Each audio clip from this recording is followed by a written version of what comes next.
প্রিয় দর্শক নমস্কার। মু ডক্টর ভবতোষ মণ্ডল। কিছু দিন তলে শঙ্कर बाबू ତାଙ୍କର ରୋଗ ଲକ୍ଷଣ ବର୍ଣ୍ଣନା କରି ଆପଣମାନଙ୍କୁ ଶୁଣାଇଥିଲେ। ମୁଁ ତାଙ୍କୁ ବିଭିନ୍ନ ପ୍ରଶ୍ନ କରିଥିଲି, ସେ ଉତ୍ତର ମଧ୍ୟ ଦେଇଥିଲେ। ଶଙ୍କର ବାବୁଙ୍କୁ ମୁଁ ଆଜି ପର୍ଯ୍ୟନ୍ତ କେବେ ଦେଖି ନାହିଁ ବା ତାଙ୍କର କୌଣସି ଟେଷ୍ଟ ରିପୋର୍ଟ ମଧ୍ୟ ମୁଁ ମାଗି ନାହିଁ। କେବଳ ଫୋନ୍ କଲ୍ ମାଧ୍ୟମରେ ଯେତିକି ରୋଗ ଲକ୍ଷଣ ମୁଁ ପାଇଲି ତାକୁ ଆଧାର କରି ତାଙ୍କୁ ମୁଁ ଗୋଟିଏ ମାସର ଔଷଧ ସେବନ କରିବାକୁ ଦେଇଥିଲି ଏବଂ ସେତେବେଳେ ମୁଁ ଆପଣମାନଙ୍କୁ କଥା ଦେଇଥିଲି ଯେ 1 ମାସ ଔଷଧ ସେବନ ପରେ ଶଙ୍କର ବାବୁ ତାଙ୍କର ସ୍ୱାସ୍ଥ୍ୟ କଥା ଆପଣମାନଙ୍କୁ ପୁଣି ଶୁଣାଇବେ।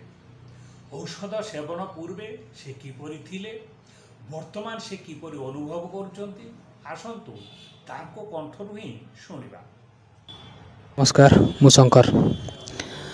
मु आगु विभिन्न प्रकार रोग पीड़ित थी।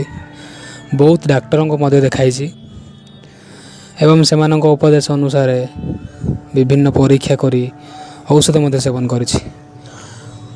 औषध सेवन करने मात्रे आराम लगे, किंतु किछि दिन पर पुणी से रोग पीड़ित हो जाए एवं आराम लगिले भी संपूर्ण सुस्थता मु अनुभव करनथिली बा संपूर्ण स्वास्थ्य मु पाई नथिली। तेणु मु मने मने भावी नहीं कि बोधे आ मु भल हेबिनी, जीवन सारा एमती ही मेडिसिन खाइबा को पड़िबो बोली। दिने एमती मु यूट्यूब रे सर्च करू करू डॉक्टर मंडल सारंकर वीडियोटा मो आखि आगे पड़िला। आउ भाग्यवशतः मु जो समस्यार सम्मुखीन होउथिली से ही समस्या संपर्कित वीडियोटी ही मो आखि आगे पड़ता। तो मु से वीडियो माध्यम रे सार को फोन नंबर कलेक्ट करी सार को जोगाजोग करी एवं मु मोर स्वास्थ्य संपर्क रे सार को जनाई। सार प्रथमे मते मोर स्वास्थ्य संपर्क रे टिकिनिकी कथा पचारथिले, जेमिति कि आगुरु किछि रोग थिला कि एमिति बहुत किछि। तापर मते विश्वास देले जे नाही तुमे भलो हो जीवो, किछि चिंता करनी। तो मते भी विश्वास लागिला सार कथा शुणी नाई सार ठारू चिकित्सित हेले मु काले भलो हो जीवी संपूर्ण भाव में। एमिति विश्वास गोटे जागृत करेले सार मो मन रे। आज को ठीक मास तले गोटे मु यूट्यूब रे गोटे ऑडियो शेयर करथिली सार सह। से मोर स्वास्थ्य समस्या संपर्क में कही, जमीती कि मोर श्वास समस्या, थंडा खास होगा, चिड़चिड़ लगे, जरुआ जरुआ लगे, खाइबा को इच्छा न होगा, बांती लगे, बारंबार झाड़ा होगा, ठीक रे हजम न होगा, एमती कि प्रति मासरे ज्वर आसवा, प्रति मासे 2 ରୁ 3 थर ज्वर आसवा, एमती बिना कारण भी ज्वर आसवा, एमती अनेक किछि मो स्वास्थ्य असुविधा सम्मुखीन होइथिली। बहुत डॉक्टर को मध्य देखाई, बहुत महंगा रु महंगा मेडिसिन भी यूज करिछि, किंतु फल पाइले भी पुणी मो देह बारंबार खराब हुए।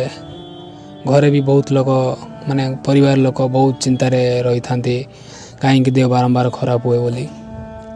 मु भी बहुत टेंशन रे थाए कहीं मो देह बारंबार खराब हुए, किंतु सारंक अनुसार मु गोटे मास मेडिसिन यूज करथिली सारंक ठु नहीं।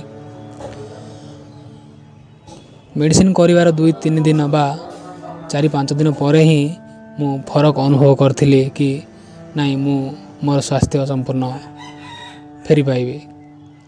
कहीं 2-3 दिन पर ही मेडिसिन यूज करिवार 2-3 दिन पर ही तार प्रभाव मो ऊपर देखा देइथिला एवं मोर स्वास्थ्य धीरे धीरे धीरे भल होबार लागिला।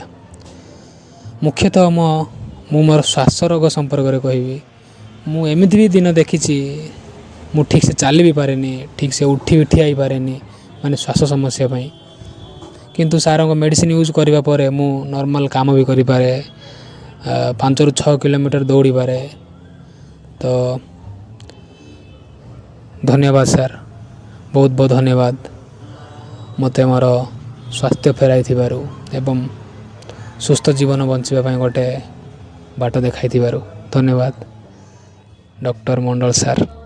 प्रिय दर्शक, आपण माने एते समय शंकर बाबूंकर विभिन्न समस्या और एक मास औषध सेवन पर तांको शरीरर कि प्रकार उन्नति होईछि ताहा तांको कंठरे शुणिले। तेबे से जेतिकी समस्या कथा वर्णना कले प्रकृत रे तांकर समस्या आहुरी अधिक थिला, किंतु सबु मने करी कहिबा संभव नहे। एबे पर्यंत जेतिकी उपकार पाइछंती सेतिकी यथेष्ट नुहे। आहुरी 3 मास औषध सेवन कले तांको शरीरर ग्रंथि गुड़िक सुस्थ होई उठिबो, तांको शरीर संपूर्ण परिवर्तन आसिबो, इम्यूनिटी बढ़ी जिवो, तेणु बारंबार इन्फेक्शन मध्य हेबो नाही। स्टोमैक, लिभर आदि सुस्थ हेबा हेतु पेट समस्या जेपरि तंटी छाती जलापोड़ा, खटा हाकुटी आसिबा, अम्लपित्त बांति हेबा, पेटरे गैस हेतु पेट फांपिबा, पेट बथा, पेप्टिक अल्सर, टाण झाड़ा, झाड़ा न छाड़ा, बारंबार झाड़ा आदि समस्या संपूर्ण मुक्ति मिलिबो। प्रिय दर्शक, जदि आपण माने एपरि जटिल समस्या भोग करूछंती तेबे आम व्हाट्सएप नंबर 8280093659 रे संपर्क करंतु। एपरि पुराना और जटिल समस्यार समाधान करबा ही आमर एकमात्र उद्देश्य, जहा द्वारा आपण मानकु बारंबार असुस्थ हवा और डाक्तरखाना जीवार आवश्यकता रहिबो नाही। सेथिपाई मु आपण मानको सहयोग कामना करुछि। एपरि रोगी जेते दूर रे थिले मध्य घरे रही सुस्थ होई पारिबे।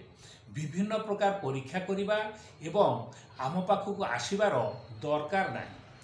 जदि एही भिडियोटी आपण मानको भल लागि थाए एवं विभिन्न जटिल समस्या भोगुथिबा रोगी मानकु सुस्थ करने को चाहूँगी तेबे दयाकोरी ए भिडियोटी को लाइक और शेयर करंतु। आपण आम चैनल रे नूतन दर्शक होइतिले परवर्ती भिडियो गुडी को पाइबा पाई एही चैनल टी को सब्सक्राइब मध्य करंतु। धन्यवाद।